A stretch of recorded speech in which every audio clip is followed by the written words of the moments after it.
Hi, it's Carolina Grace, and I wanted to tell you a story about the voice.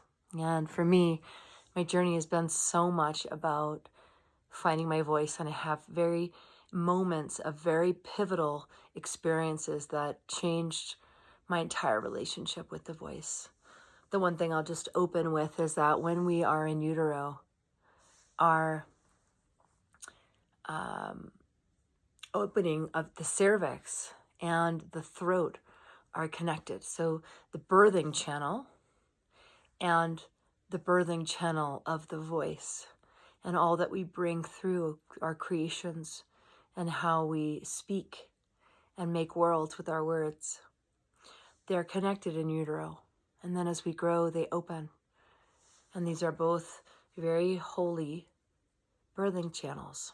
And so for me, I had this big experience when the first time I was on, the first night I ever was with ayahuasca.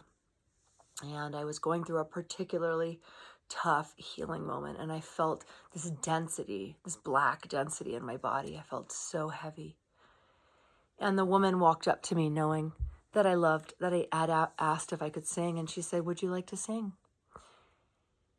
And I knew somewhere inside of me that I couldn't say no, that it would really be, it is very important for me to try to sing. But I felt as if that moment that I literally had no light in me. And so I carried my harmonium up to the front of the circle, and I began to play. And as I began to play, it was like a box opened up here, right above my heart, and it began to spout light. And it began to fill me up as I sang, and I lost track of the density in my body and just joined that light. And by the end of the song, my body was filled with light. And what I discovered was this place. Makes me want to cry thinking about it. This place that I found, it reminds me of Dolly Parton's God Box that she talks about, where she goes inside and she can write an album, or really with no problem. She just goes in there and it comes.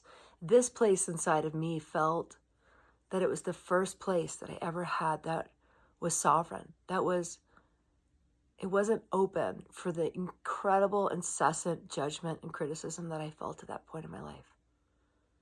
This was a place that was tapped in. And when I tuned into it, I was immediately healed. And to this day, I really have a different relationship with my voice. It's not something I judge, but it's a place that I have freed up to be a permission, to be an offering into the voice of all. So I'm excited to share this with you. Thank you for hearing me.